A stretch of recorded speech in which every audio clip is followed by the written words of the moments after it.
di new normal. Yang nanti materinya akan disampaikan oleh Pak Indra dan juga Pak Iim. Nah, saat ini nih masyarakat tentunya dihadapkan pada fenomena new normal selama pandemik berlangsung.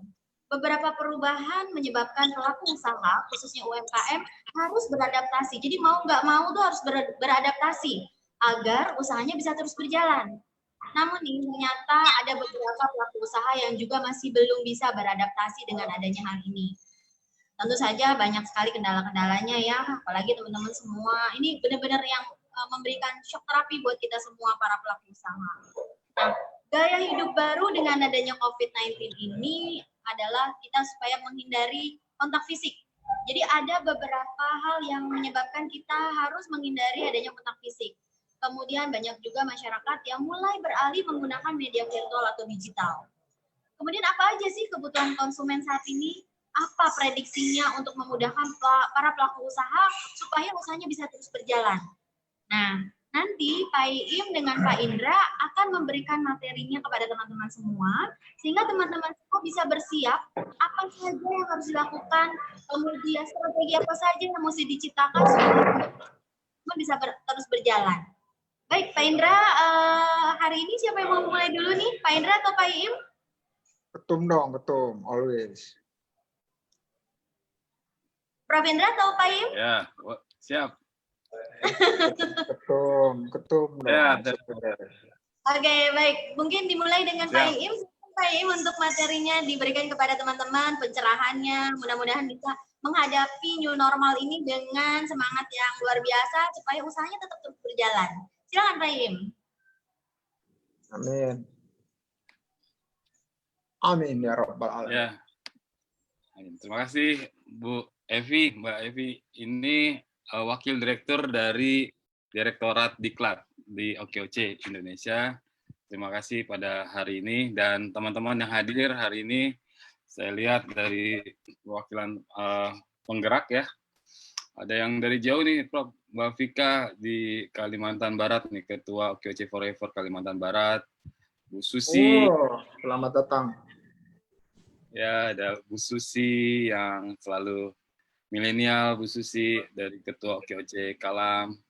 Bu Susi yang doyannya gebrak-gebrak Mas Yandi. Ya, dan ya banyak lagi yang lain. Mas Antoko, terima kasih dari Direktorat Event yang menyelenggarakan hari ini, dari OKOC Express, hadir, dari Cianjur, hadir. Terima kasih teman-teman semua.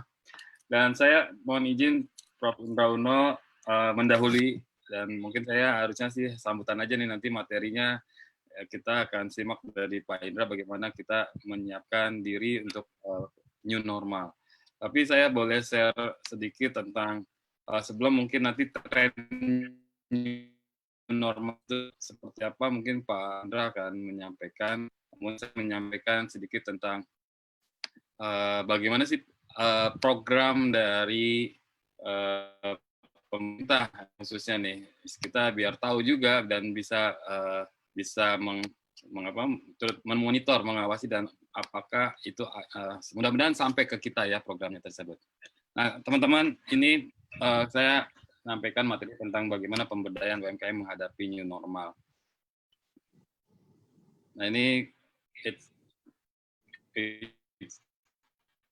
cepet ya. Ini kontak saya, silakan di foto aja. Nanti bisa langsung DM atau di WA atau email juga.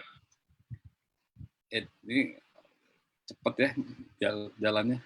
Nah, ini selalu Pak Sandi, ini adik dari Pak Indra Uno nih, pendiri OKOC, selalu bilang dari awal sejak pandemi bermula, beliau selalu bilang jangan panik, segera beradaptasi. Dan alhamdulillah teman-teman di OKOC terus beradaptasi.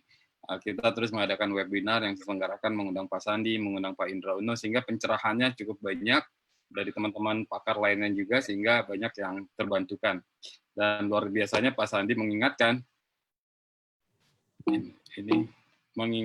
bahwa kita ini ada di jejaring UMKM yang sekarang jumlahnya 64 juta. Jejaring ini juga kalau di OKOC sendiri ada hampir 400.000. Jadi harus mampu memaksimalkan jejaring ini untuk ini jejaringnya semua positif dan optimis, jadi bisa saling menjembatani sesama UKM agar bisa lebih bertahan. Kebutuhan pokok kita bisa sama-sama penuhi dan tetap hemat serta kencangkan ikat pinggang. Ini selalu diingatkan oleh Pak Sandi dan alhamdulillah kita saling berjejaring di OKOC ada 110 komunitas penggerak dan semuanya bersinergi.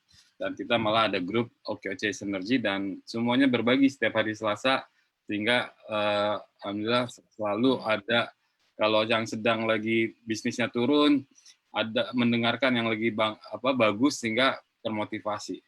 Yang lagi turun juga mendapatkan solusi dari teman-teman yang lagi bisnisnya lagi bagus dan saling bergotong royong. Nah, kita lihat keadaannya memang di secara global. Ini cepat nih ininya nih gerak mouse-nya. Bahwa di Amerika dampaknya luar biasa, 96% merasakan dampak nih UMKM dan lapangan kerja hampir 36 juta lapangan kerja di Amerika terganggu. Kemudian di Cina 7.000 triliun diberikan bantuan tunai oleh pemerintah Cina untuk para pelaku UMKM dan kita di Indonesia pemerintah sudah mengeluarkan peraturan pemerintah nomor 23 tahun 2020 ini dengan menganggarkan 677 triliun untuk bantuan COVID. Nah, 123 triliunnya itu untuk UMKM. Nah, ini yang nanti saya akan coba sampaikan ke teman-teman. Dan kita survei dari Kementerian UMKM, 47% itu UMKM usahanya tutup. Ya, itu hasil survei itu. Dari responden surveinya sekitar 130.000 UMKM di Indonesia. Nah, 47%-nya menyatakan tutup. Dan lebih dari 2 juta PHK terjadi di Indonesia, dan itu yang dilaporkan dari Kementerian Tenaga Kerja. Namun kalau kita lihat kenyataannya makin banyak kayaknya ya, Pak Indra sebut juga pernah bisa di atas 3 juta, 4 juta, hingga 5 juta. Pengangguran baru ya. Sementara pengangguran 2019 itu udah 7 juta. Jadi kemungkinan pengangguran di Indonesia total bertambah, totalnya tuh bisa di atas angka 10 juta sampai 12 juta. Dan ini kalau dikalikan misalnya anggota keluarganya 2 orang atau 3 orang ya berarti bisa lebih dari 30 juta, hampir 40 juta orang Indonesia tidak tersejahterakan karena COVID-19 ini. Di Itali juga bantuan ekonomi untuk UMKM-nya juga besar sekali. Kemudian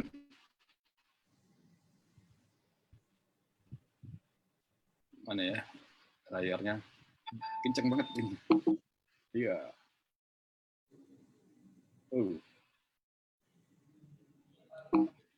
Next-nya mana ya?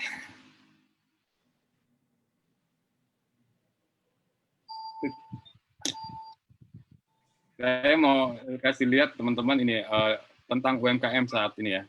Nah ini, it's apa ya ini? Iya. Tentang UMKM saat ini mungkin saya nggak usah ini kali ya. Sebentar ya, saya nggak usah full screen.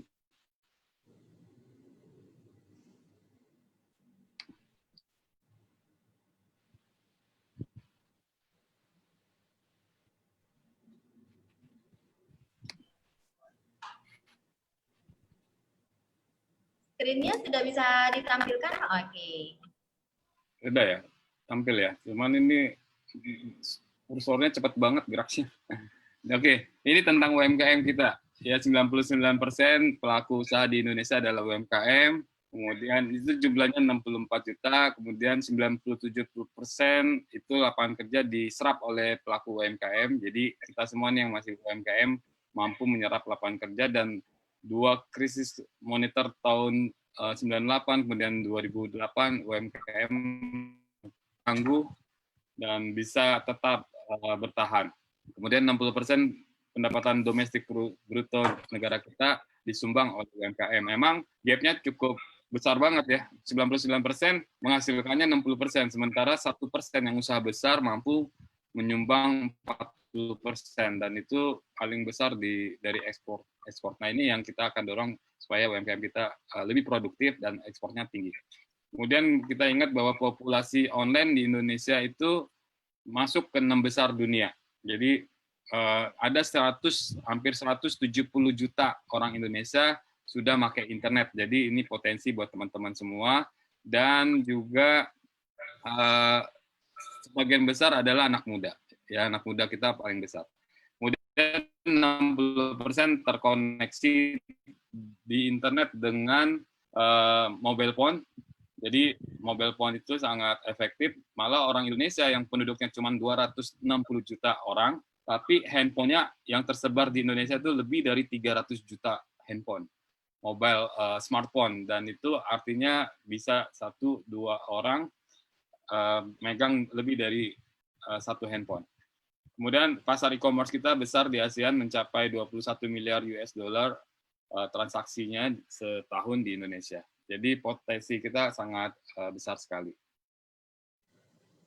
Nah ini permasalahan yang terjadi di UMKM kita, 23% ini yang terdampak COVID ya, gara-gara COVID 23% mereka penjualannya menurun, ini hasil survei dari Kementerian UMKM.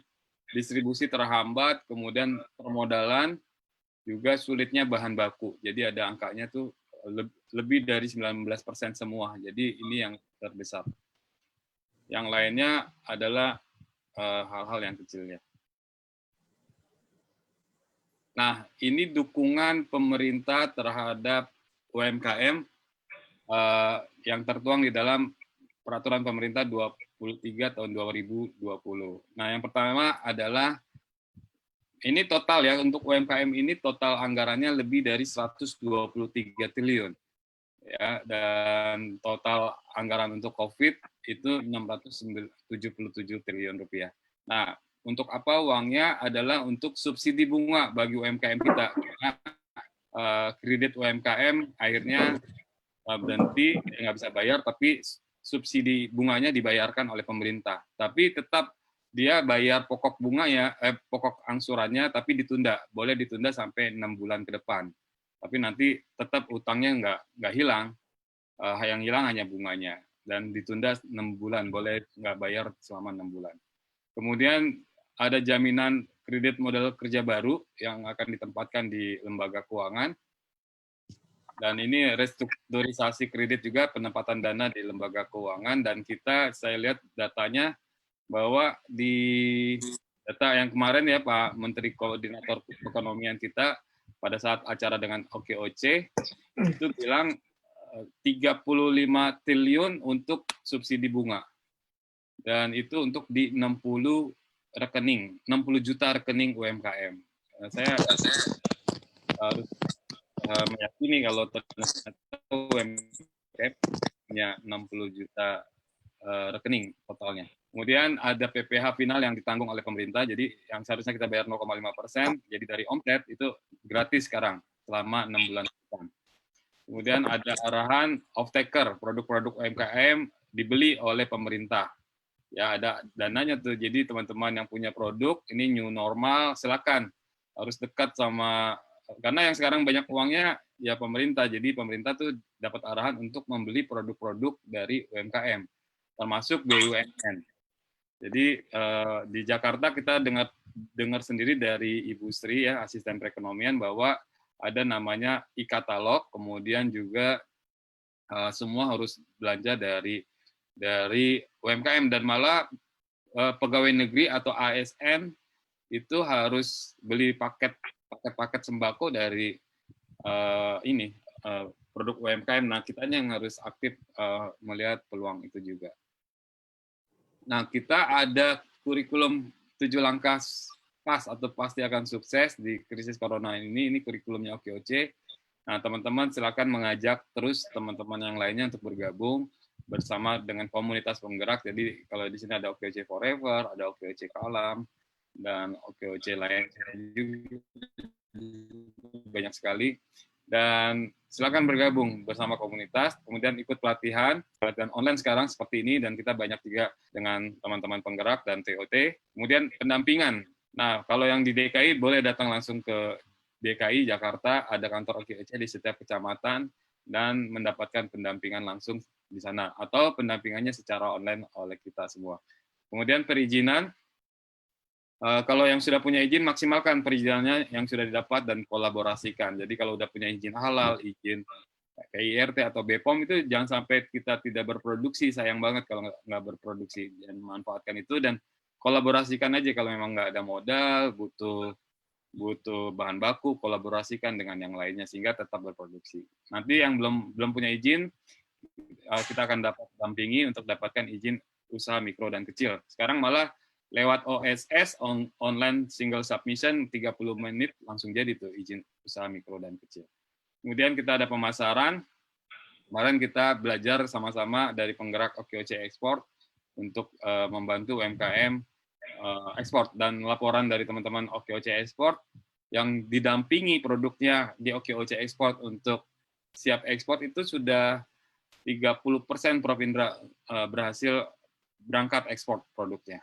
Ya, dari ya 30% dari kita udah hampir 5 batch acara itu, dan setiap acara lebih dari 50 sampai 100 orang peserta, kemudian diinkubasi mereka. Inkubasi, kemudian 30%-nya sudah berhasil ekspor dan didampingi oleh teman-teman profesional seperti Ray Speed, itu yang biasa dia penyedia ini ekspor untuk UMKM, terus ada Avana, marketplace-nya untuk di luar negeri yang mengelingkan, memasarkan produk kita ke luar negeri. Dan ada juga Mas Andia Akbar yang membantu juga. Kemudian tetap kita ada pencatatan keuangan, ya tetap disiplin walaupun di tengah pandemi ini mungkin omsetnya turun. Nah, permodalan kita pastikan kalau memang kita bisa memutar uang sendiri dengan modal sendiri bagus, tapi kalau butuh modal kita sampaikan juga aja ke kerabat dekat kita untuk bisa kerjasama.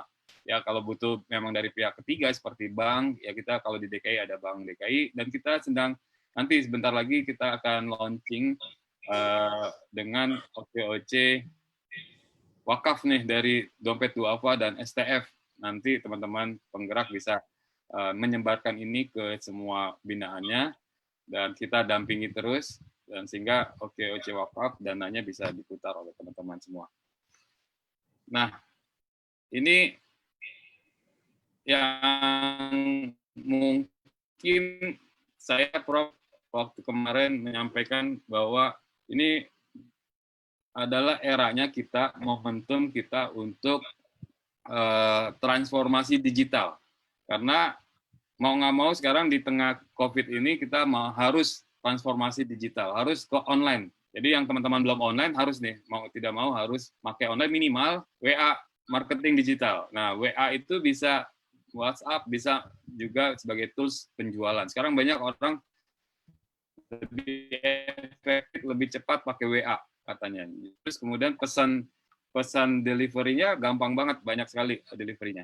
Kemudian teman-teman bisa nanti, ya saya dorong juga pemerintah yang tadi di peraturan pemerintah nomor 23 tadi juga ada juga rekomendasi untuk online, tapi bukan cuma dilatih, tapi benar-benar didampingi, sehingga benar-benar bisa jualan online. Di Malaysia itu para petani didampingi dan disubsidi untuk bisa jualan online, sehingga produk pertaniannya bisa diserap oleh masyarakat lebih luas lagi, malah ke mancanegara. Nah, di kita ternyata datanya hanya 13% UMKM yang sudah berjualan online. Dari 64 juta itu hanya 13%. Jadi masih banyak sekali yang tidak menggunakan teknologi internet. Nah, ini OKOC harus ke depan nih memakai teknologi ini. Lalu nomor 2, Pak Sandi selalu bilang kan, cash is a king gitu ya. Jadi UMKM itu perlu megang modal langsung nih. Dan memang kalau saya lihat yang rekomendasiin pemerintah bahwa ada subsidi bunga, penundaan bayar cicilan, PPh final, Nah, itu semua yang mereka UMKM yang sudah mendapatkan fasilitas pemerintah sebelumnya. Berarti dia udah dapat KUR, terus sudah punya NPWP, punya rekening bank, dan ternyata data di perbankan bahwa 60-70%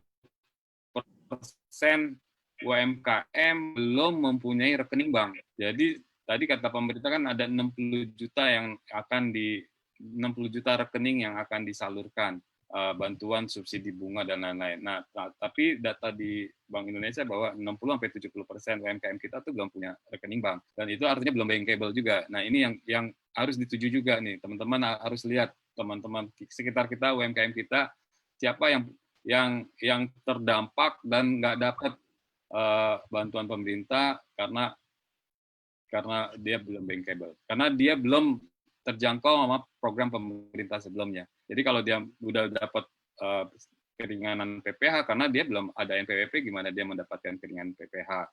Dia nggak dapat subsidi bunga bank, tapi karena memang dia nggak punya juga rekening bank atau mengambil kredit KUR misalnya. Jadi masih banyak sebenarnya UMKM yang nggak terjangkau yang saya khawatirkan. Nah, lalu yang ketiga adalah, nah, saya juga menyarankan memang harus bisa diserap produk UMKM kita, dan sekarang ini yang punya dana itu pemerintah, teman-teman ASN ya, teman-teman pegawai negeri sipil. Nah, mereka kalau bisa biaya belanjanya dari UMKM. Mulai dari warung tetangga. Nah, warung tetangga tadi saya dari OKOC Mart yang ada di Penggilingan itu sudah menghimpun tuh produk-produk binaan OKOC yang diproduksi langsung oleh anggota OKOC, diserap dan dijual di OKOC Mart yang ada di Penggilingan, Jakarta Timur. Mereka minta nanti Propinda untuk mengendorse produk-produk tersebut, Prof, supaya makin banyak orang datang ke OKOC Mart. Dan saya ya mohonkan juga kalau bisa pemerintah, BUMN bisa menyerap produk-produk UMKM kita dan libatkan UMKM kita sebagai global supply chain, karena seperti perusahaan BUMN yang di bidang kesehatan atau di bioteknologi kan butuh, misalnya yang paling ini aja bikin APD, bikin masker. Mungkin masker kita UMKM nggak standar kesehatan, tapi misalnya global supply chain-nya hanya talinya aja deh dari UMKM misalnya, hanya benangnya aja dari UMKM misalnya, tapi itu melibatkan mereka. Akhirnya kan pintu ekspor lagi dibuka untuk produk-produk kesehatan dari kita bisa dijual di keluar. Nah, itu coba dilibatkan juga produk-produk UMKM kita. Kuliner kita juga banyak, yang lainnya juga banyak. Jadi harusnya bisa diserap produk kita oleh mereka yang sekarang punya dananya. Lalu teman-teman sama-sama kita awasi bagaimana program pemerintah tersebut bisa berjalan dengan baik. Saya melihat sudah dari pertengahan Mei program tersebut ditandatangani oleh pemerintah. Namun saya bank katanya masih dalam proses, jadi belum juga tersalurkan di bank. Jadi belum ada juga dana yang disimpan taruh di bank untuk dibantu ke UMKM. Katanya belum masih dalam proses birokrasinya. Nah, ini momen yang tepat untuk kita semua atau pemerintah mendata ulang UMKM, khususnya UMKM yang terdampak. Jadi kemarin ada simpang siur tentang penerima bantuan. Nah, ini harusnya sudah tidak lagi tumpang tindih, bagaimana mengintegrasikan, lalu validasi dan survei lapangan langsung. Mungkin kalau survei lapangan langsung bisa nih dibantu oleh teman-teman penggerak OKOC di lapangan, lihat kiri kanan kita, tetangga kita, siapa pelaku UMKM kita yang terdampak. Dan kita sarankan pemerintah juga membuat satgas pengawasan tersebut. Nah, lalu yang kelima adalah yang terakhir, saya melihat ini Pak Indra di kelima ini aja gini ya. Di Vietnam, Kamboja, kemudian di Malaysia itu ada namanya subsidi upah bagi karyawan UMKM. Jadi kalau UMKM yang punya karyawan itu upahnya dibayarkan oleh pemerintah. Nah, ini sebenarnya bagus, tapi sayangnya di pemerintah kita tidak ada, karena kalau memang ada ini bisa mengurangi PHK. Tadi saya baru aja lihat di TV bahwa ada lebih dari 450 karyawan di Gojek yang dikena PHK, kemudian di Grab juga lebih dari 300. Jadi bertambah terus nih PHK dari teman-teman yang mempunyai bisnis startup digital juga banyak sekarang yang kena melakukan PHK. Nah, teman-teman yang UMKM juga harus bertahan.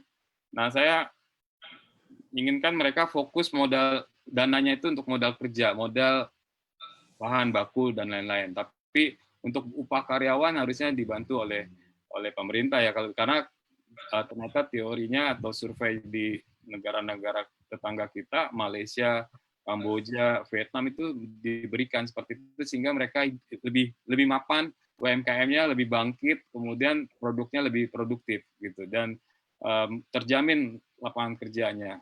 Jadi itu yang mudah-mudahan bisa kita wujudkan ya sama-sama kalau ini bisa terbantukan.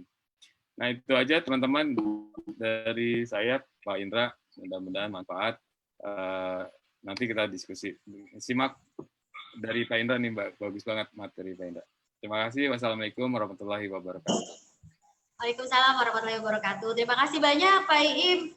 Wah, ini materinya memang bermanfaat banget ya buat teman-teman UMKM semuanya. Jadi memang banyak sekali sebenarnya yang bisa dilakukan oleh kita dan juga dibantu oleh pemerintah untuk bisa menghadapi new normal ini. Dan saya berharap teman-teman tetap semangat ya para teman-teman UMKM ya. Nah, untuk lebih semangat lagi nih, saat ini kita akan dengerin materi yang akan dibawakan oleh Prof. Indra. Gimana nih Prof. Indra? Sudah siap, Prof? Kalau diperintah sama Mbak Evi mah siapa aja harus. ini loh apa namanya, benar-benar keberuntungan loh buat teman-teman semua, karena Prof. Indra ini akan memberikan materi yang benar-benar bisa teman-teman implementasikan dan teman-teman bisa lakukan untuk menghadapi normal ini. Baik, Prof. Indra, silakan Prof. Indra. Mbak Evi, ini direkam nggak sama Vika? Direkam. Ada, sebentar, ada live di Facebook sih, Prof. Live, Prof, di Facebook. Ya. Oh, karena kan ini udah seri yang kedua. Mungkin yang ada yang nggak ikut seri yang pertama, jadi bisa nonton videonya gitu maksudnya. Ada, Prof, di Facebook dan YouTube. Ada. Sudah, Prof. Silakan, Prof. Oke. Bismillahirrahmanirrahim. Alhamdulillahirrahmanirrahim. Allahumma sholli ala Muhammad. Ini mohon maaf nih ada yang ketok-ketok di sini. Mudah-mudahan suaranya nggak mengganggu. Makasih Mbak Evi. Makasih Ketum. Ketum tadi banyak informasi yang saya baru belajar dari Ketum tuh barusan. Jadi sangat bermanfaat. Terima kasih Tum, bahwa ternyata udah banyak paket-paket dari pemerintah yang sudah diberikan buat masyarakat, terutama buat UMKM. Tapi sayangnya UMKM itu pencairannya baru 0,0 sekian persen tuh. Jadi dari masyarakat, teman-teman pelaku usaha UMKM itu tolong diingetin sama penggerak komunitasnya, sama siapa, sama Mak Susi misalnya, contoh, ayo dikumpulin datanya, udah itu terus berbondong-bondong barengan gitu ya, barengan dari penggerak komunitas untuk diberikan kepada pihak pemerintah supaya bisa langsung dibantu. Jadi meringankan kerja teman-teman di pemerintah di dalam pemberian bantuan tersebut. Kalau misalnya sendiri-sendiri, pusing juga mereka kali ya. Kalau dibantu oleh OKOC di penggerak komunitas, itu bisa lebih efektif dan lebih efisien, dan bisa lebih cepat, insya Allah. Kenapa? Karena OKOC kan sudah menjadi mitra dari pemerintah dan lebih cepat karena kita sudah terbiasa dan sudah saling percaya sama sesama ya. Jadi nah ini saya akan mulai sharing.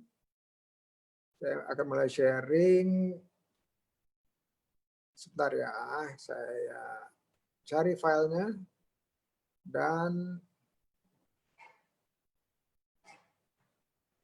oke, sudah ketemu filenya, tinggal di share ke Zoom.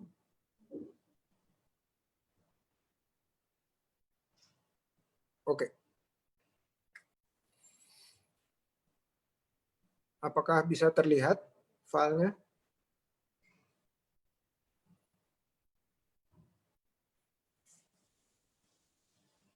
Cek. Oke. Terima kasih Artanti Wulan Sari yang sudah menjawab. Soalnya kalau nggak ada yang jawab, saya diem aja nih. Oke. Makasih Iman Cianjur. Kun juga. Oke. Kita mulai ya. Nah, thank you Vika. Thank you Mas Bambang. Oke, cukup. Buat yang hadir di yang seri pertama, selamat hadir kembali di seri yang kedua ini, karena ini adalah siaran lanjutan. Ya.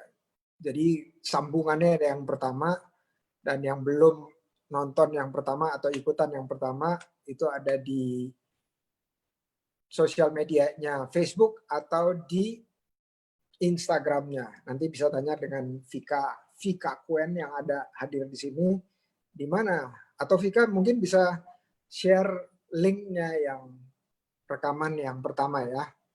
Jadi habis ini bisa di-review. Thank you Vika. Nah, yang dari pertama, kedua, nanti mungkin sampai ke 3 atau 4 gitu ya. Kalau nggak salah ingat, itu kita akan bicara sekarang dan masa depan ini kira-kira kita akan punya perilaku pelanggan yang sama apa enggak sih ya dari sebelumnya. Nah, orang-orang banyak mengatakan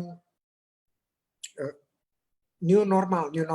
Nah, gara-gara kita bilang new normal, begitu kemarin ada masa transisi dan disebutnya ini new normal. Tapi memang kalau kita ya dalam berbahasa dan berkomunikasi itu harus hati-hati. Karena yang didengar oleh masyarakat itu lebih banyak kata yang terakhir atau penyampaian yang terakhir. Jadi kalau disebut new normal, new-nya udah nggak didengar lagi. Yang didengar itu adalah normalnya. Jadi udah normal lagi. Nah, normal lagi berarti apa? Nggak ada perilaku baru.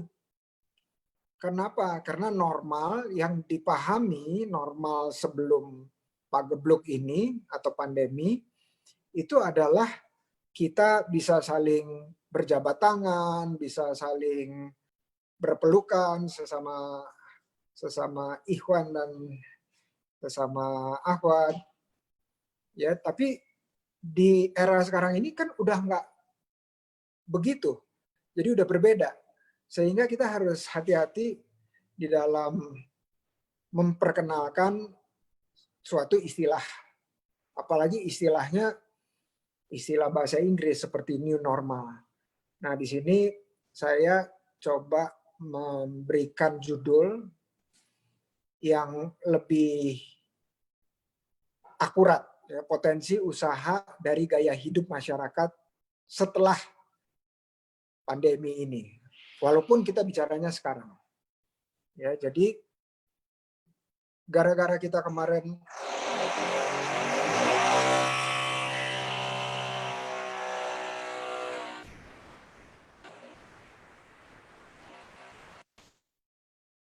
mohon maaf, ini ada yang kerja di rumah.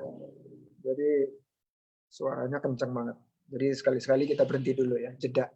Sambil mikir-mikir, sambil mengunyah apa yang baru disampaikan. Jadi kemarin terbukti bahwa dengan kita menggunakan kata new normal,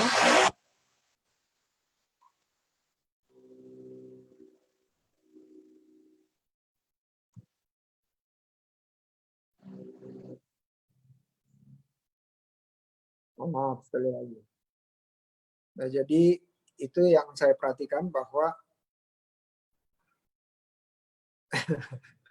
betul ada bunyi yang lewat. Jadi katakan bahwa kondisi sekarang itu adalah kondisi yang berbeda sama sekali. Berbeda dari yang sebelumnya. Ya, kita akan lihat apa yang saya maksud. Ini adalah beberapa seri, saya akan zoom ya. Yang pertama itu kita udah bahas kira-kira 11 poin. Ya, jadi waktu gaya hidup di rumah aja itu kita udah bahas 11 poin. Mulai dari, saya akan rekap sedikit supaya teman-teman yang ikut bisa refresh dan teman-teman yang tidak ikut bisa tahu apa yang dilakukan atau dijelaskan di pertama, ya, di sesi pertama. Jadi yang pertama itu mobilitas pasti berkurang. Kenapa? Karena kita lebih banyak berada di tempat tinggal kita. Belanja online itu menjadi suatu kebutuhan yang jauh lebih besar dari sebelumnya. Kemudian yang nomor 3, makanan lebih banyak dikonsumsi bukan di tempat rumah makannya. Kemudian ada peningkatan di menyiapkan sendiri masakan di rumah. Nah, ini berbeda nih kalau misalnya generasi di atas sama generasi yang di bawah. Generasi yang di bawah itu masak di rumah itu adalah ngangetin makanan frozen atau makanan beku. Ya. Yang nomor 5 tuh, frozen food cocok buat anak-anak milenial. Omni atau 6 itu adalah kita, Omni itu artinya multi channel atau belinya bisa di mana-mana dan distribusinya melalui media macam-macam. Yang ketujuh, mulai ada terlihat orang tuh nggak beli putus, tetapi ikut berlangganan seperti MLM kalau kita pernah gabung dengan MLM. Nomor 8, karena kita sering banyak di rumah, media-media seperti TV itu menjadi sesuatu hal yang menjadikan channel buat informasi. Jadi kanal informasi yang kembali kita nikmatin. Kemudian nomor 9, banyak hal-hal yang kita terpaksa harus bisa melakukannya dengan sendiri. Kenapa? Karena satu, orang yang nggak berani ke rumah kita. Nomor 2, income kita atau pemasukan kita atau penghasilan kita berkurang. Sehingga mau nggak mau kita harus melakukannya sendiri. Nomor 10, tempat kerja itu ada di mana-mana. Nggak mesti harus di tempat kerja sebelum masa pagebluk. Yang nomor 11, perlu ada atau kebutuhan yang meningkat dari kita membalans antara kerja dan kehidupan di luar kerja, seperti dengan keluarga dan hobi dan seterusnya. Ya, nah sekarang kita masuk ke yang kedua. Di sini ada dari nomor 12 sampai nomor 19 kita akan bahas hari ini. Saya akan nggak terlalu lama membahasnya supaya nanti ada cukup waktu untuk diskusi. Fik, kita sampai jam berapa ya, Fik ya? Atau saya punya berapa menit? Oke. Jam 3. Lama juga ya. Kering nanti, ininya kering, lehernya kering. Oke, kalau gitu saya akan berhentikan 20 menit lagi supaya bisa tanya jawab. Oke. Nah, nomor 12. Nomor 12, perilaku apa nih yang konsumen kita atau pelanggan kita atau masyarakat pada umumnya itu harus belajar untuk terbiasa. Yang tadinya kalau sholat itu safnya rapat, ya, kelingking ketemu kelingking gitu, kira-kira bahu ketemu bahu. Sekarang kita mulai belajar bahwa sholat itu jaraknya 1,5 meter, ya, antara kita dan yang sebelah kita, dan bentuknya zigzag gitu ya. Nah, ini salah satu contoh. Yang tadinya jualan harus tatap muka, jualan menjadi tidak tatap muka. Dan ini adalah sesuatu hal yang baru, dan kita harus mau nggak mau belajar menyesuaikan diri, beradaptasi, dan satu saat harus merasa nyaman. Ya, mungkin sekarang belum nyaman, tetapi satu saat harus merasa nyaman dan merasakan itu menjadi suatu hal yang biasa. Ya, jadi kita lihat bahwa di sini ya, keyakinan terhadap cara-cara pencegahan itu mulai dari cuci tangan, menggunakan masker, menjaga jarak, ini menjadi, dan tidak keluar rumah, itu menjadi sesuatu hal yang kita harus terbiasa, bukan sebulan 2 bulan ini loh. Ingat, yang namanya pagebluk ini tidak akan berhenti kalau tidak ditemukan yang namanya vaksin. Ya, vaksin itu obatnya, kira-kira gitu ya. Kalau belum ketemu vaksinnya, kehidupan kita itu akan seperti begini terus. Ya, jadi harus terbiasa, apalagi kita pelaku usaha. Masker sudah menjadi kebutuhan umum. Sekarang bukan masker medis aja yang ada, tetapi masker yang trendy, yang hip, yang milenial, yang emak-emak banget, yang ada payet-payet, ada manik-manik, dan seterusnya, itu menjadi suatu hal yang menjadi kebutuhan. Terus tren fashion juga, itu menjadi sesuatu hal yang biasa. Yang tadinya kita menggunakan segala macam terbuka, itu sekarang cenderung tertutup. Apalagi di daerah-daerah atau di lokasi-lokasi tempat kerja yang mengharuskan kita menggunakan namanya hazmat. Karena di situ pencegahan harus lebih tinggi karena lebih banyak orang yang diduga terjangkit virus ini. Nomor 13, gaya hidup tanpa kontak fisik. Kemarin saya datang ke salah satu ulama, biasanya kalau ke ulama tuh gimana? Harus cium tangan. Sekarang ulamanya dia sih nggak bakalan nolak, ya, nggak bakalan nolak. Tapi kalau cium tangan, abis itu dia semprot-semprot dengan yang namanya sanitizer. Jadi kita juga harus tahu diri juga, kepada ulama itu sebisa mungkin tidak kontak fisik. Ya, ini contohnya belanja dominan online, menerima barang layanan antar di depan pintu tanpa kontak fisik. Jadi mungkin suatu saat bukan tongsis lagi, tapi apa nih? Tong layanan antar. Jadi ngasihnya pakai tongkat atau ditaruh di satu tempat.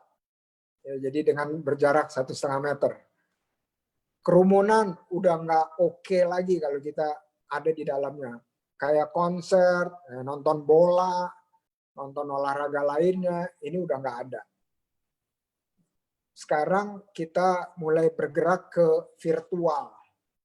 Ya, nontonnya live tetap, tetapi dari sofa masing-masing di rumah. Olahraga, kontak fisik, ini kalau kita nggak kenal-kenal amat, atau tidak tinggal serumah, itu kita tidak menjalankannya lagi. Atau kalau menjalankannya, harus dengan protokol kesehatan yang sudah dianjurkan oleh ahli-ahli kesehatan. Bioskop, bioskop sampai detik ini tuh masih tutup. Nanti satu waktu antar kursinya menjadi jaraknya menjadi 1,5 meter. Tapi dengan begitu kapasitas pasti akan berkurang atau tempatnya akan melebar. Nah, ini adalah ongkos juga. Apakah ini sesuatu yang masuk akal di hitungan ekonomisnya? Belum tahu. Pesawat itu sampai detik ini perlu macam-macam surat untuk kita bisa naik pesawat. Dan kendaraan umum lainnya. Pabrik mulai masuk ke pengurangan orang. Tadi kita dengar Grab dan Gojek udah mengurangi orang. Apalagi nanti di pabrik. Yang kalau pabriknya tidak punya sistem yang berjarak. Tetapi kalau dia seperti ban berjalan, harusnya sih aman. Ya. Ban berjalan itu menyebabkan jarak antara manusianya juga bertambah besar. Budaya gotong royong dan guyup ini makin berkurang. Kenapa? Karena kita hanya bisa lihat-lihatan tetangga aja dari jauh tanpa dekat dan menyalaminya seperti biasa. Ini adalah kondisi baru. Dan kondisi ini sama sekali kita tidak terbiasa. Berarti bukan hal yang normal. Ya, maka itu disebutnya new normal. Tetapi Indonesia lebih dengarnya bukan new normal, tapi normal tok. Sehingga kita gagal untuk berperilaku yang baru karena yang masuk di kepala itu cuman kata normal. Ya, jadi model usahanya harus beradaptasi. Kita udah tahu bahwa tadi ya udah dikatakan sama Ketum IIM, udah harus masuk yang namanya online, virtual. Terus namanya virtual reality atau augmented reality, realitas seperti 3 dimensi gitu, tetapi itu adalah digital. Jadi kita nggak bisa raba, nggak bisa pegang. Nah, ini teknologinya sudah ada. Segala macam menjadi virtual. Tapi nggak tahu apakah nonton bola virtual itu seseru nonton bola kalau di stadion nggak? Nah, ini menjadi pertanyaan dan menjadi sesuatu yang kalau pertanyaan ini berarti tantangan. Dan tantangan itu adalah peluang. Nomor 14, masyarakat minim rasa percaya. Kenapa? Karena sekali lagi, kita tidak tahu bahwa seseorang itu terjangkit atau tidak. Nah, kata Mas Iman, kata Kang Iman dari Cianjur, beda rasanya. Betul, beda rasanya. Tapi apakah kita akan terbiasa dengan rasa yang beda tersebut sehingga kita mau berbondong-bondong beli tiket untuk nonton bola virtual. Jadi kalau dulu kan nonton bola, beli tiket, datang ke stadion. Teriak-teriak, sampai suaranya hilang, udah itu kalau bobotoh bisa senggol-senggolan, bisa berakibat ricuh. Tapi sekarang ricuh mungkin jadi kemungkinannya kecil sekali. Tetapi maukah kita beli tiket dengan harga yang sama atau harga yang berkurang untuk menonton pertandingan bola secara virtual? Nah, ini pertanyaannya. Nomor 14 ini kenapa sih minim rasa percaya? Ya karena kita nggak tahu. Kalau misalnya ya contoh saya udah rapid test. Akankah orang tahu kalau saya nggak tulis di baju saya gitu ya, sudah rapid test negatif gitu.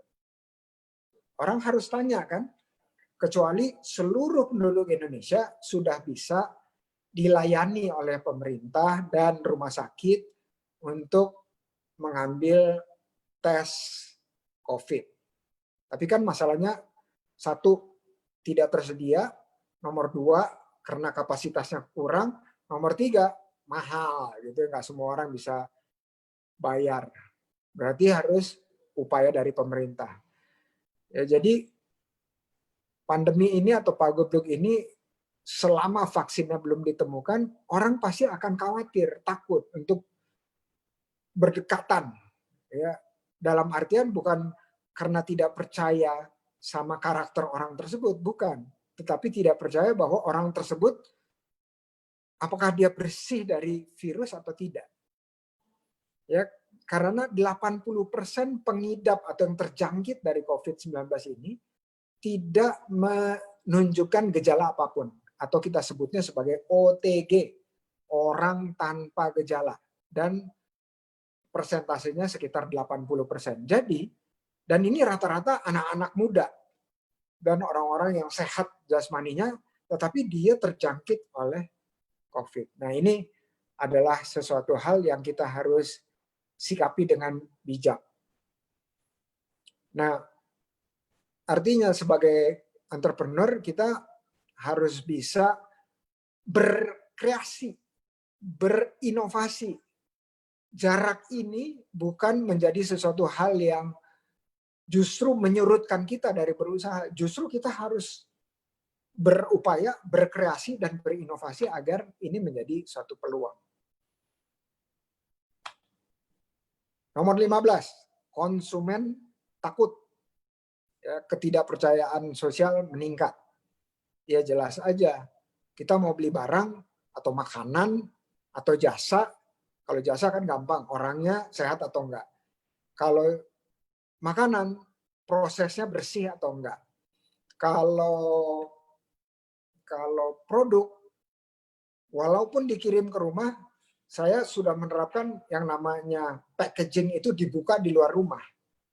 Ya, jadi ada satu langkah sebelum masuk ke rumah. Ini juga menimbulkan peluang-peluang untuk kita berkreasi dan berinovasi. Dan juga bagaimana kita punya cara baru untuk memasarkannya secara lebih mengena kepada calon pelanggan kita. Saya kemarin ambil contoh bahwa kalau kita pasang iklan di Facebook atau Instagram atau di tempat lainnya, itu sekarang udah mulai kalah efektif dibanding kita mengirimkan WhatsApp satu-satu ke 500 orang atau ke 1.000 orang yang ada di kontak handphone kita.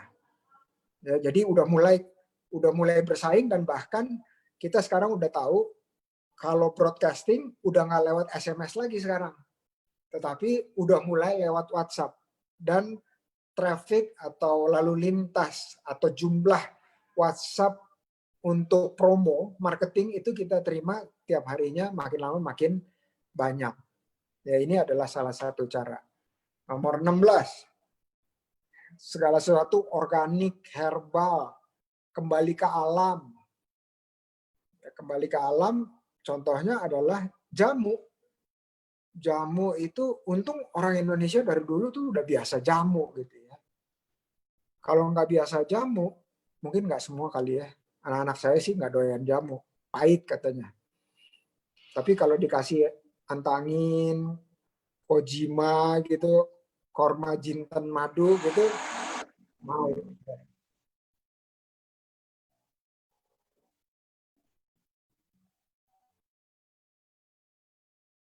Oke, ya jadi segala sesuatu yang herbal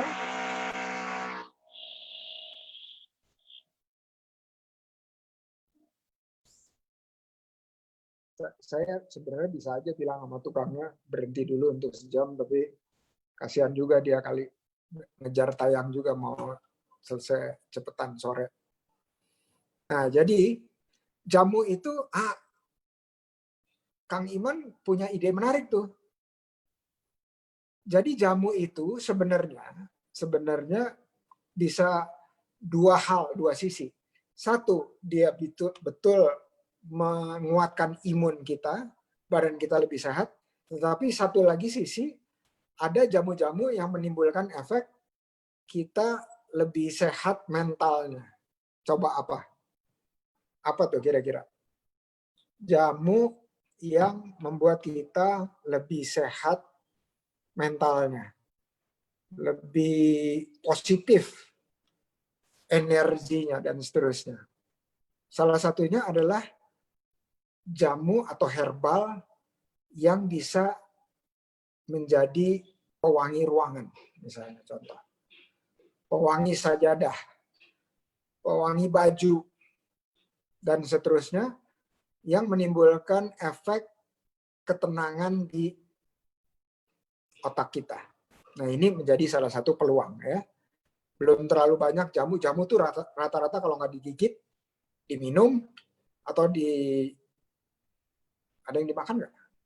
Oh ada, ya organik.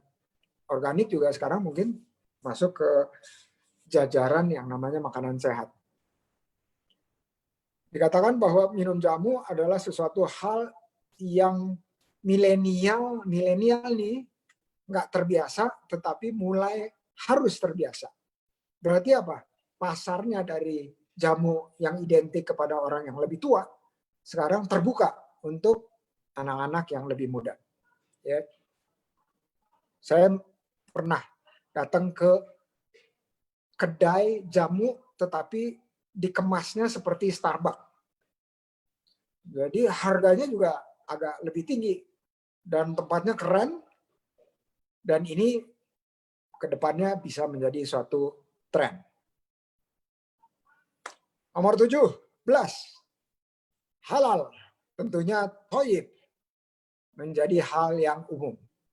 Mulai dari perizinan, kehalalan, mulai dari proses, mulai dari pemilihan yang namanya bahan-bahan dasar. Itu bicara mengenai makanan. Bicara mengenai keuangan, masuk ke sesuatu yang halal, yang lebih sustainable atau berkelanjutan, menjauhi riba dan seterusnya. Ya, ini menjadi hal yang normal atau menjadi hal yang akan menjadi dicari oleh orang-orang banyak. Kenapa? Karena dengan halal, apalagi thayyib, ini seperti ada cap bahwa di agama aja boleh gitu, berarti baik gitu buat konsumsi kita. Di sini ada gambarnya, saya zoom ya. Kenapa halal itu dicari? Karena udah pasti bersih. Ya, udah pasti bersih. Selain halal, dia thayyib juga. Dia bersih bukan cuma dari bersih kuman, tetapi kolesterolnya diperhatikan, terus apa tuh kalau yang sakit tuh asam uratnya diperhatikan dan seterusnya. Ya, jadi itu adalah contoh-contoh. Kita sebagai pelaku usaha itu gimana memproduksi dan mengkomunikasikannya itu menjadi suatu tantangan baru dan itu menjadi peluang kita di masa pasca Pagabluk yang dimulai dari sekarang ini. 18, ini udah nggak bicara produk, tetapi kita harus bermitra dengan institusi keuangan, mau koperasi, mau BPRS, mau fintech. Gimana caranya orang bisa melakukan schedule atau cicilan atau bayar belakangan terhadap barang-barang yang dibeli. Ini udah mulai banyak di solusi-solusi teknologi. Ini udah ada di Traveloka, udah ada pay later, terus di GoPay udah ada pay later-nya juga. Ya artinya bayar belakangan. Kenapa? Karena ingat gara-gara Pagabluk ini pendapatan menurun. Pendapatan menurun berarti belanjanya juga berkurang. Belanja berkurang berarti kalau bisa belanja bayarnya belakangan, itu akan menjadi pilihan oleh pelanggan kita. Pembelian online yang saya prediksi penjualan dari setiap pelaku usaha mikro dan kecil itu yang tadinya penjualan 70% dari tatap muka menjadi 70% datangnya dari online atau minimal WhatsApp lah, minimal WhatsApp.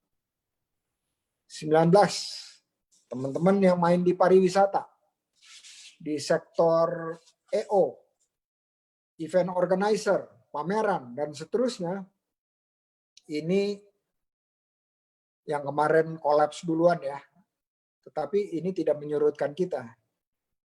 Kenapa? Karena ada surveinya nih. Surveinya katanya kalau selesai Pagebluk ini orang itu pengen melakukan aktivitas pergi ke tempat wisata. Ini 21,8%.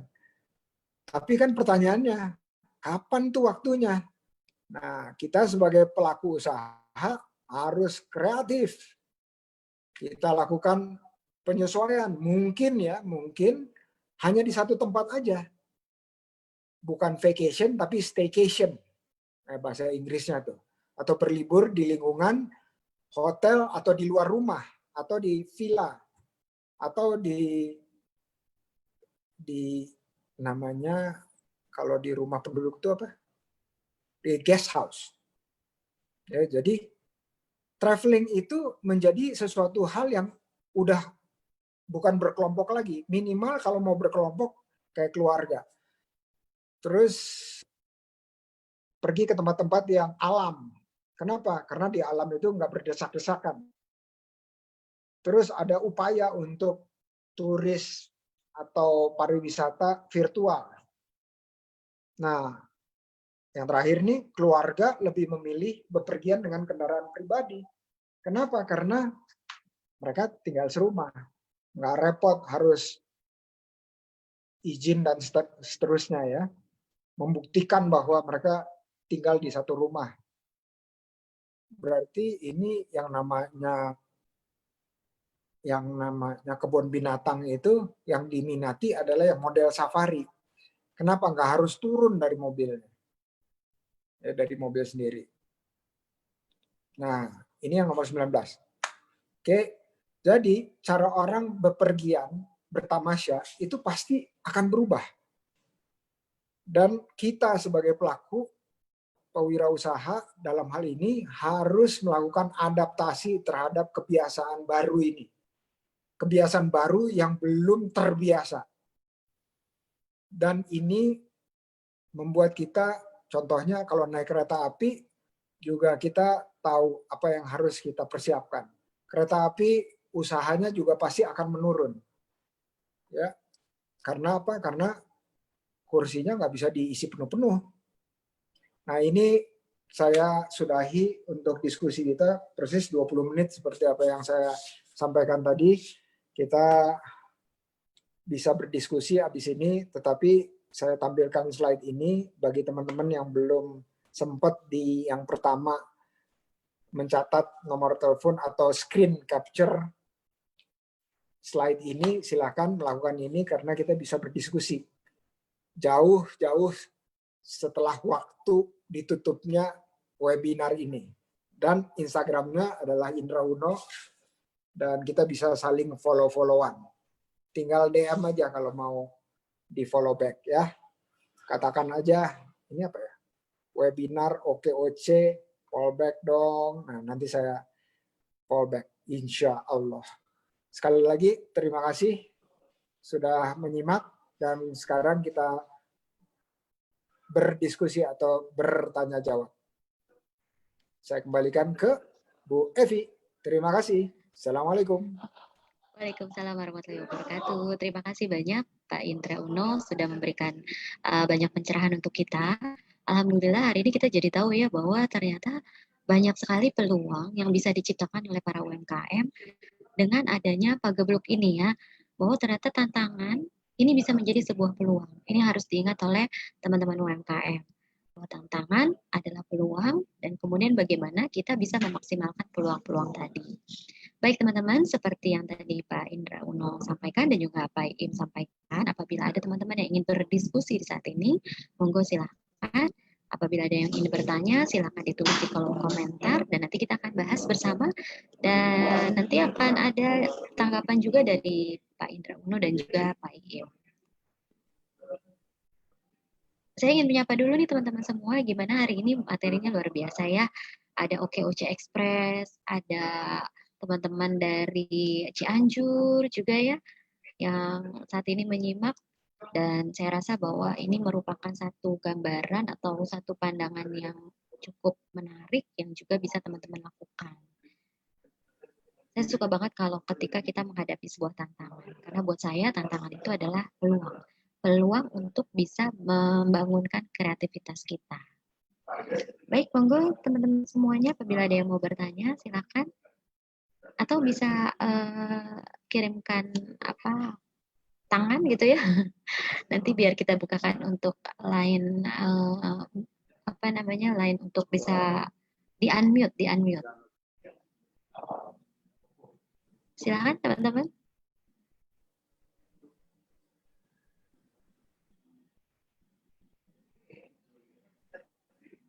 Baik, Pak Iip, ada yang ingin disampaikan juga, Pak Iip, mungkin ada tambahan apa, Pak Iip? Ya, Pak Indra, Mbak Ivy, terima kasih. Tadi yang disampaikan Pak Indra sangat komprehensif tuh. Contohnya sudah banyak teman-teman, tinggal kita lakuin. Saya juga belum simak yang periode kemarin. Sesi pertama ya. Tadi udah lihat linknya. Nanti saya harus nyimak nih, yang belum nyimak harus nyimak karena Pak Indra akan memberikan ini berseri. Oh, ini ada pertanyaan nih. Katanya kapan sih sertifikat halal ini bisa gratis atau minimal terjangkau untuk UMKM? Ya, saya mungkin bisa jelaskan bahwa untuk sertifikat halal ini memang bisa teman-teman ajukan, dan kalau memang teman-teman ternyata bisnisnya bagus dan juga bisa terus dipanggil. Kenapa dipanggil terus? ya. Baik, mungkin Pak Iin bisa jelaskan mengenai kapan sih sertifikat ini halal ini bisa gratis. Kalau untuk sertifikasi perizinan sebenarnya OKOC Indonesia juga sudah memberikan ini ya Pak Im ya, arahan ya bagaimana nanti lewat penggerak-penggerak supaya bisa mendapatkan sertifikasi halalnya. Betul ya Pak Im ya? Ya, jadi memang sertifikat halal ini sekarang kan diatur juga oleh Kementerian Agama ya di BPJPH ya. Dan ini kalau dulu di MUI, tapi sebenarnya MUI lab-nya ya, lab LP POM MUI tetap sebagai penilai gitu ya. Nanti tapi sertifikatnya dari Kementerian Agama BPJPH. Dan gratis sebenarnya kalau kita lihat di program, memang tidak gratis ya. Tapi kalau kita lihat program di pemerintah daerah, contoh di DKI Jakarta. DKI Jakarta itu menganggarkan, jadi yang membayarkan pemerintah daerahnya ke kementerian. Jadi tetap bayar, karena bayarnya itu untuk proses lab-nya ya, dan itu tetap bayar. Tapi kalau teman-teman ikut program OKOC di DKI Jakarta, ya silakan ya, datang ke kecamatan, ada program OKOC dan Jakpreneur di sana, dan kalau yang kuliner akan diarahkan nantinya. Karena ada, tapi memang nggak banyak jatah gratisnya nih. Jadi kalau setahu saya di DKI Jakarta itu yang tahun 2019 lalu itu tadinya hanya 800 IKM. Ya karena ini di Dinas Perindustrian waktu itu IKM, jadi industri kecil menengah, itu hanya 800. Kemudian waktu 2018 akhir itu, sebelum 2019 kita ajukan, waktu itu masih ada Bang Sandi ya, pendiri OKOC sebagai wakil gubernur, kita ajukan melalui OKOC, didorong karena bayangkan setiap tahun di Jakarta itu anggota OKOC yang bergabung di Pemda DKI 40.000, tapi sertifikat halal yang gratisnya yang subsidi cuma 800 orang, kan jauh banget. Tapi kita naikin pelan-pelan, akhirnya waktu itu naik ke 3.000. Ya, naik ke 3.000. Jadi bahkan teman-teman aktif di bidang OKOC dengan para penggerak dan bergabung dengan memanfaatkan program di pemerintah daerah. Jadi mungkin di pemerintah daerah di tempat Jakarta juga harusnya ada ya. Tapi yang 2020 ini karena pandemi ini memang semuanya ini nih anggarannya dialihkan kepada untuk kegiatan membantu penanggulangan COVID. Jadi di DKI juga anggaran yang pemberdayaan UMKM ya yang dengan OKOC itu yang di Pemda DKI banyak yang dialihkan ke sana. Jadi bersabar, kalau memang bisa nabung kita nabung, bisa mandiri kita bayar sendiri ya. Tapi kalau mau mengikuti program gratis harus bersabar tuh.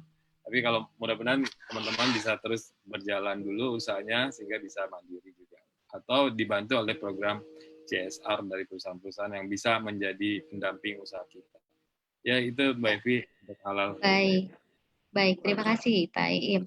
Jadi betul ya bahwa teman-teman sebenarnya pemerintah juga sudah memberikan bantuan, tinggal teman-teman memanfaatkan bantuan-bantuan ini dengan ikut serta aktif dalam kegiatan-kegiatan yang dilakukan oleh pemerintah, gitu ya. Nah, kemudian ini ada pertanyaan nih, mungkin saya sampaikan ke Prof. Indra nih, Prof. Boleh ya, Prof? Ini, Boleh. bagaimana mencari usaha yang sesuai saat ini? Nah, nih Prof. Nih terkait dengan materi tadi kan juga new normal. Bagaimana kita menghadapi new normal, UMKM. Nah, sekarang bagaimana mencari usaha yang sesuai saat ini, Prof? Monggo, Prof. Oke, jadi pada yang lalu itu saya share satu slide yang menggambarkan mana-mana aja barang-barang yang laku banget, yang sekarang laku banget. Itu ada berapa ya? Ada 100 barang-barang yang mengalami peningkatan permintaan. Nah, kalau kita jeli, ya, contohnya ini ya, contohnya tadi kita udah bahas banyak mengenai hal-hal yang terkait dengan medis atau higienis, mulai dari cairannya, mulai dari alat pelindung dirinya, mulai dari sarung tangannya, mulai dari maskernya, dan seterusnya. Ya bahkan saya kepikiran bahwa hazmat itu atau baju yang biasanya dipakai di rumah sakit itu mungkin beberapa bagian itu bisa diadopsi. Contoh sepatu gitu ya, sepatu. Sepatu kan kalau kita dari luar gitu kita nggak tahu ini mengandung bakteri atau virus atau enggak gitu, terus sampai rumah dicuci, besoknya dicuci lagi gitu. Mungkin sebulan sepatu kita udah brodol gitu ya. Nah, kepikiran bahwa sepatunya ada penutupnya kayak sepatu hujan gitu buat naik motor gitu ya. Tapi yang bisa dicuci ulang. Jadi bukan sepatunya yang dicuci, tapi penutupnya yang dicuci. Terutama dipakai kalau kita berkendaraan umum, terus naik motor, dan seterusnya. Ini salah satu contoh aja. Terus makanan juga meningkat, terutama makanan-makanan segar. Karena makanan-makanan yang dikonsumsi di rumah itu adalah makanan yang disiapkan siap saji. Dan juga makanan yang bersifat agak lebih lama, seperti makanan-makanan snack, itu juga mengalami peningkatan juga. Contoh kemarin, kalau di sini siapa yang suka donat? Ya, kemarin saya ngobrol dengan salah satu anak muda yang usahanya adalah bikin donat. Terutama donat-donat yang Mas Susi tahu deh. Itu anak buahnya Mak Susi. Itu dia sempat berhenti operasinya, dan menurut Sahibul Hikayat itu malam-malam Mak Susi datang bawa terigu, gula, minyak supaya orang tersebut bisa usaha lagi. Dan ini di bulan Ramadan kemarin. Sekarang omsetnya itu udah bisa mendekati masa sebelum pandemi atau pagebluk. Udah 60-an juta lah sebulan gitu ya. Sebulan terakhir ini udah bisa 60 juta lagi gitu omsetnya. Artinya apa? Orang tidak akan berhenti mengkonsumsi sesuatu. Walaupun itu bukan makanan harian seperti nasi, sayur, daging, ayam, telur, dan seterusnya. Ini adalah peluang-peluang yang kita bisa lihat. Dan yang paling penting, dan saya lihat nih, teman-teman yang survive atau bertahan, atau bahkan meningkat, yang namanya penjualan mereka, itu yang kualitas silaturahminya bagus. Kalau kualitas silaturahminya bagus, dia walaupun sempat turun, dia akan cepat naik dan bahkan melampaui apa yang dia capai sebelum Pagebluk ini atau sebelum bulan Maret. Kualitas silaturahmi itu gimana sih ngukurnya? Kalau saya selalu menganalogikannya seperti ini. Katakanlah di handphone kita ini ada 100 kontak, ya. Ada 100 kontak, kemudian kita tanya kepada diri sendiri, dari 100 kontak tersebut, berapa yang sudah tahu saya sedang usaha apa, atau update usaha saya terakhir itu apa. Kalau bilang, oh sudah 100-100-nya, atau oh sudah baru 50, berarti bisa dinaikkan kualitasnya dengan ditingkatkan dari 50 menjadi mendekati 100. Tapi kalau jawaban udah 100, oke, berapa hari lalu kita update mengenai usaha kita. Katakanlah bilang, oh ada 2 hari, 3 hari. Hari ini sudah diupdate belum? Update semua hari ini. Tiap hari harus diupdate. Kayak Bukalapak, kalau kita download Bukalapak itu pasti aja ada tawaran, ayo spin the wheel, putar hadiahnya, kamu mendapat hadiah 1.000 perak sih padahal, atau free ongkir, tapi yang di free ongkir maksimum 3.000 gitu. Nah, hal-hal seperti itu adalah mengembalikan yang namanya budget atau anggaran kita untuk memberikan iklan atau beriklan, kita alihkan langsung kepada pelanggan dengan cara memberikan subsidi terhadap ongkos kirimnya, ya seperti itu. Ini salah satu contoh. Nah, jadi kalau sebenarnya kita punya guru yang bagus tuh, Bukalapak, Tokopedia, itu ikutin aja cara mereka. Tapi kalau mereka kan kita lihat ya, mereka ngirim itu selalu pakai nama, nggak pernah nggak pakai nama. Halo Indra, hari ini ada belanjaan menarik loh. Kenapa? Ada spesial, ada promo, besoknya ada promo yang lain lagi. Padahal mungkin barangnya itu aja. Nah, hal seperti ini membuat kita menjadi lebih aware. Kualitas silaturahminya bisa lebih naik. Kenapa? Karena kita komunikasinya menggunakan personal atau menggunakan nama langsung. Ya, kita perbaiki kualitas silaturahminya. Terus ada yang bilang kalau sering-sering ngirim nanti diblok. Kalau diblok kan repot. Kalau gitu kita jangan ngirim, beli dong barang saya, beli dong barang saya. Bilangnya, alhamdulillah sekarang sedang merencanakan produk baru yang dibutuhkan. Produk varian baru yang dibutuhkan. Mohon doa restunya dan seterusnya. Jadi boleh juga kita minta didoain. Nah, kembali lagi ke pertanyaan, kira-kira bisnis apa? Bisnis yang sekarang banyak permintaannya itu adalah bisnis-bisnis yang cenderung bisa menampung pemain-pemain baru atau pengusaha-pengusaha baru. Kenapa? Karena permintaannya emang naik. Ya, tadi makanan, terus pakaian, beberapa jenis pakaian, terus jasa. Bahkan saya pernah bicara dengan salah satu dampingan saya di Yayasan Min.Er Uno Foundation, itu jualan spray.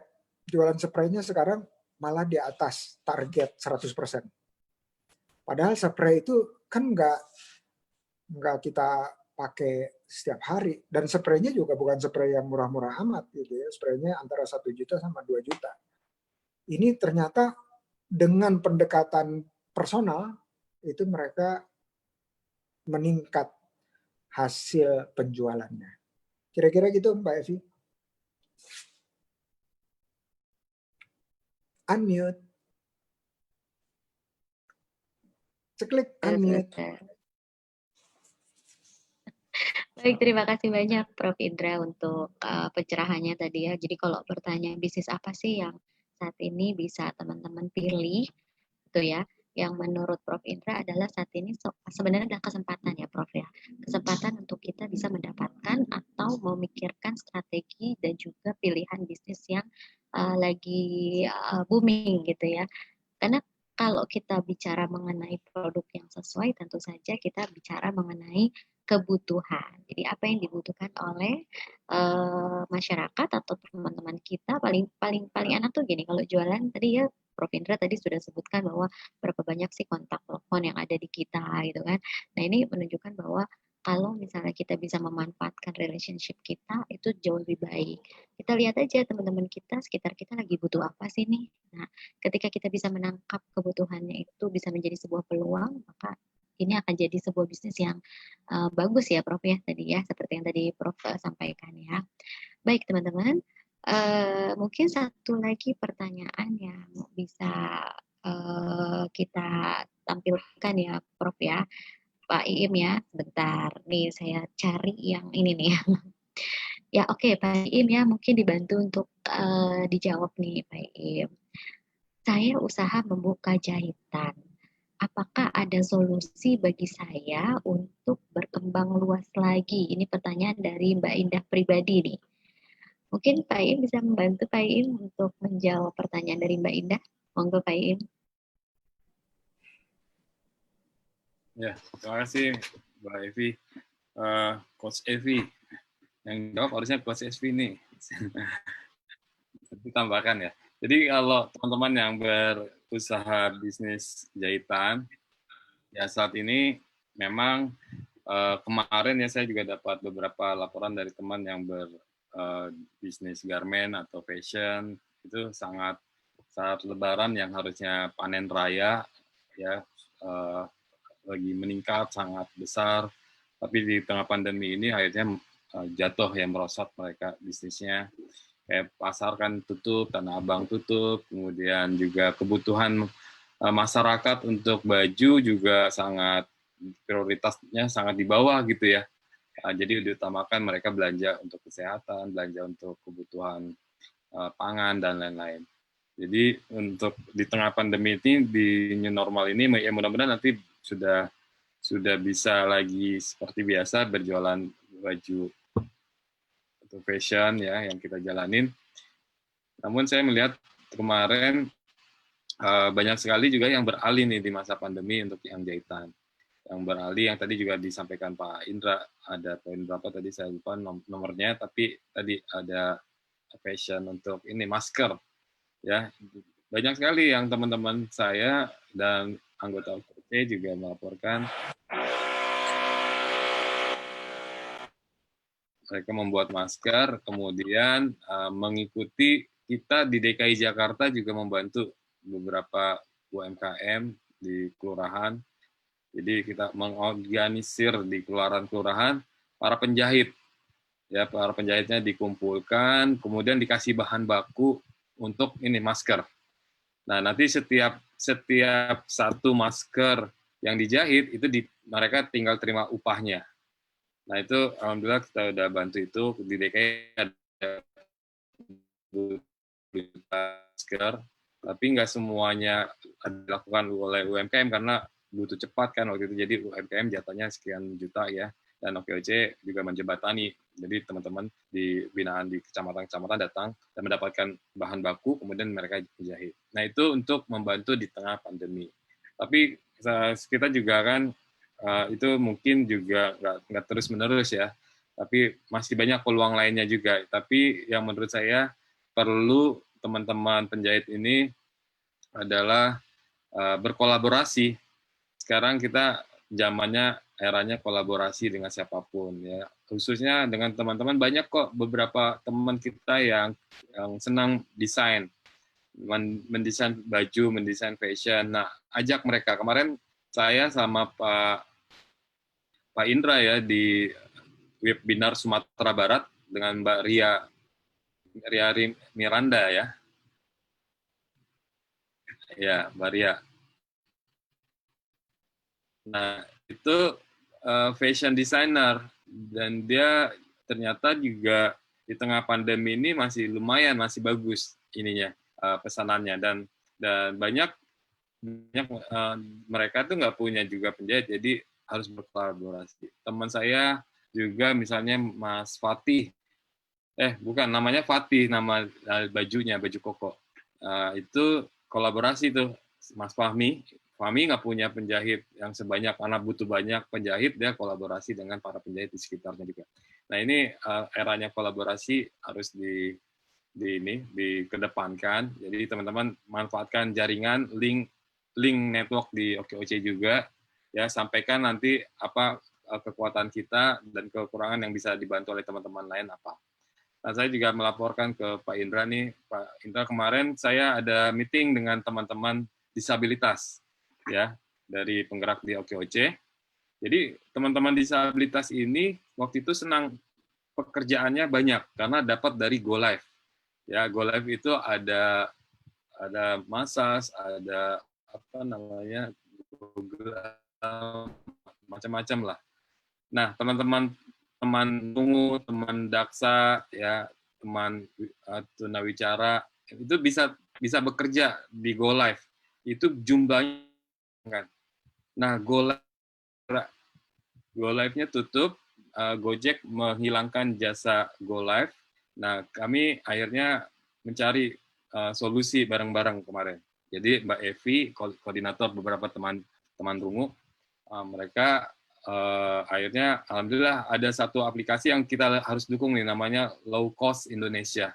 Nah, itu mengadakan jasa layanan untuk teman-teman teman-teman berkebutuhan khusus, ya. Jadi inilah kolaborasinya. Jadi dia menciptakan juga ada namanya Go Auto itu Low Auto itu untuk mencuci mobil. Nah, itu bisa teman-teman berkebutuhan khusus juga membantu di sana, massage dan lain-lain. Jadi ini yang kita pikirkan, kebutuhan-kebutuhan mereka untuk bisa tetap punya penghasilan, punya lapangan kerja. Itu Mbak Evi, kolaborasi intinya buat kita semua. Silakan Mbak Evi.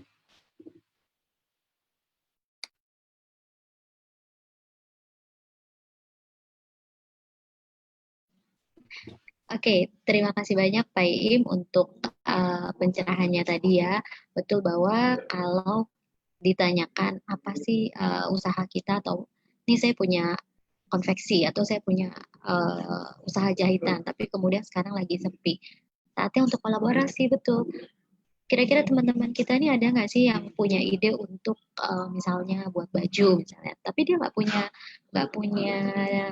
tukang jahit. Nah, itu bisa jadi satu peluang buat kita.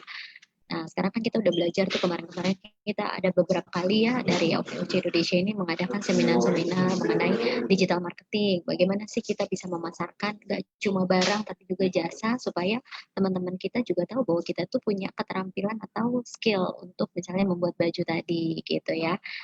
Baik, terima kasih banyak Pak Iim untuk jawabannya, dan juga Pak Indra nih untuk materinya tadi. Alhamdulillah sangat membantu, dan menurut saya ini adalah sesuatu yang OKOC Indonesia terus lakukan untuk teman-teman wirausaha, membantu teman-teman wirausaha untuk terus maju, untuk terus semangat, untuk bisa terus produktif di tengah-tengah new normal ini. New normal loh ya, bukan normal aja nih ya, jadi new normal. Jadi benar-benar pikirannya nih sekarang harus beda gitu ya, harus bisa sesuai dengan arahan dari pemerintah untuk kita bisa keluar dari panggung ini.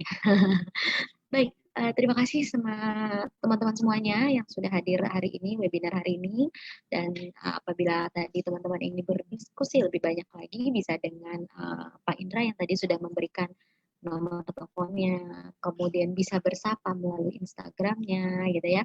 Dan juga dengan kami dari OKOC Indonesia, Pak Iim sebagai Ketua Umum OKOC Indonesia juga sangat terbuka untuk bisa menerima masukan atau juga untuk bisa berdiskusi dengan teman-teman semua. Dan sebagai informasi bahwa OKOC Indonesia saat ini bergerak bersama-sama dengan para UMKM melalui penggerak-penggerak yang tersebar di seluruh Indonesia. Jadi Bapak Ibu yang saat ini bergabung dan belum bergabung dengan OKOC Indonesia, bisa menghubungi penggerak-penggerak yang berada di sekitar tempat tinggal Bapak Ibu semua atau yang berada di lingkungan usaha Bapak Ibu semua. Kami dari OKOC Indonesia akan siap membantu Bapak Ibu semua untuk memfasilitasi kebutuhan-kebutuhan Bapak Ibu dalam pengembangan UMKM-nya atau usahanya. Baik, terima kasih semuanya untuk kehadirannya. Sampai ketemu di webinar berikutnya, di sesi berikutnya bersama dengan Pak Indra Uno dan juga tim dari OKOC Indonesia.